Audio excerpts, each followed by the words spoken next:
Are you struggling with pain, stiffness, or limited mobility? Are you trying another mobility routine? Is your shoulder still hurting? Has your knee gotten any better?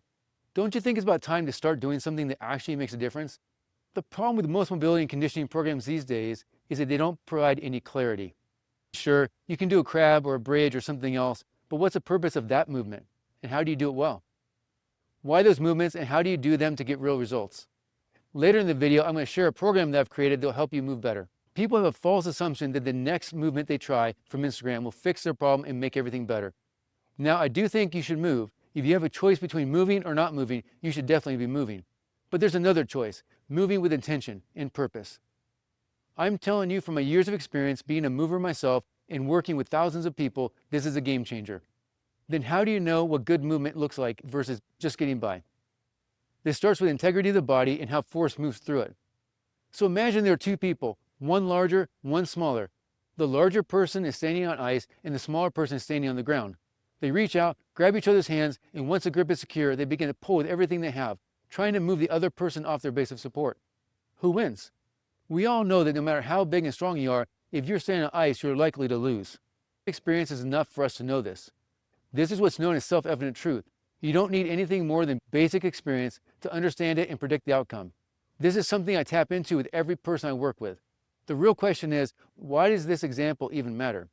Everybody knows the smaller person wins, but it's rarely explained in a way that makes it transferable to something that you can actually improve your life. I'm going to help you understand why this matters and how it relates to how you move. Before I do that, take a minute and think about this for yourself. Why does this example matter?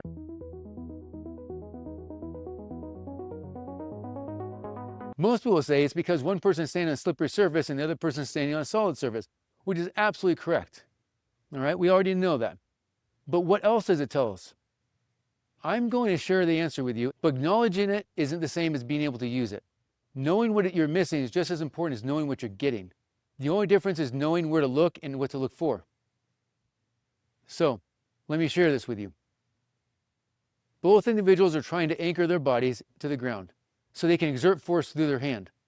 The force has to travel from their hand through their arm, into the shoulder, into the rib cage, and down to the spine, into the pelvis, into the legs, and finally into the feet before it anchors on the ground. It means that the better you can align your body, the more efficiently force can flow through it. If you don't anchor your body at the right points along the chain, force will look for an escape.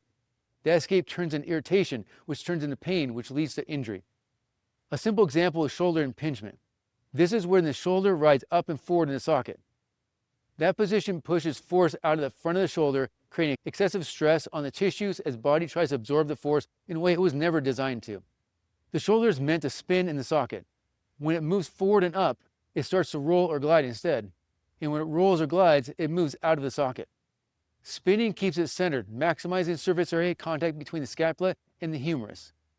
Every time the shoulder moves forward and up, it creates instability that your body then has to fight to control. There's a simple principle I learned a long time ago.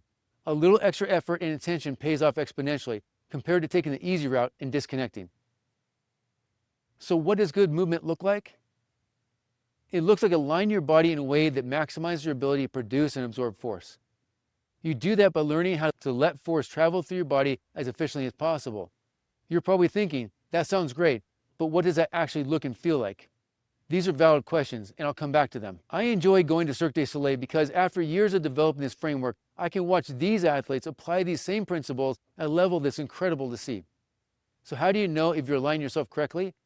You can guess and hope for the best, but if you're like me, your time and mental bandwidth matter.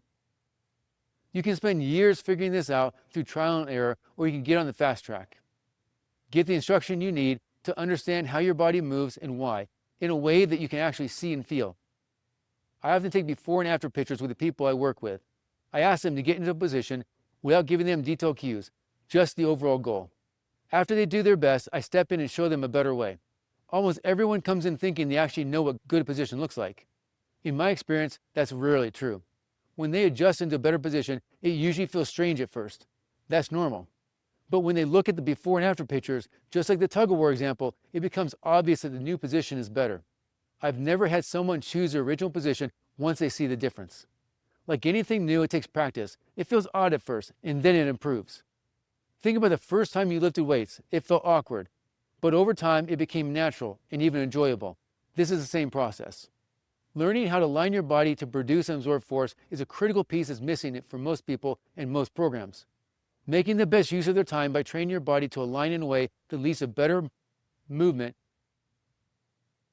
in anything you do and supports long-term longevity. Or you can keep trying random routines and hope they work, but I don't recommend that. Let's be honest, not everyone has the same natural ability or exposure. We all know people growing up who are naturally gifted at doing things without trying. We've also seen people who seem naturally athletic because they understood how the body moved. But that's not for everyone.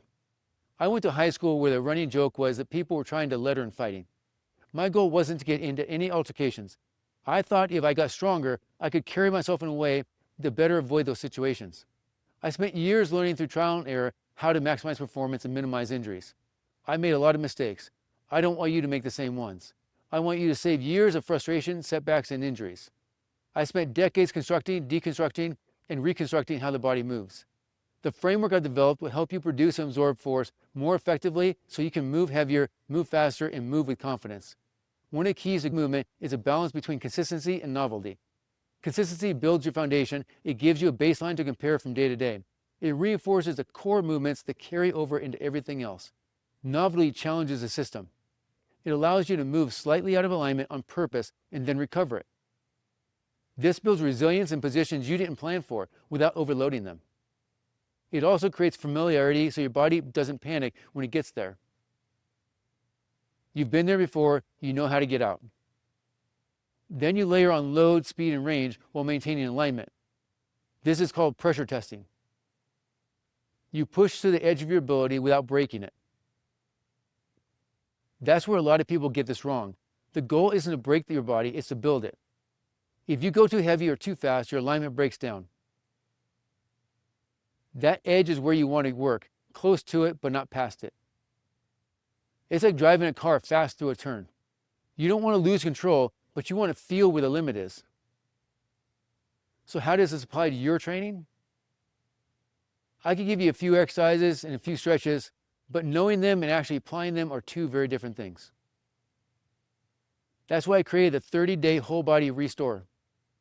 It's designed to help your body move correctly again, to undo years of poor movement and to build new patterns based on principles you can carry into anything you do. It takes no more than 20 minutes a day. It's not meant to replace your training. It's meant to make everything you do work better. If you're interested in working with me and going through the 30-day whole body restore, to help you reclaim your freedom to move. Just click on the link below and I'll see you inside.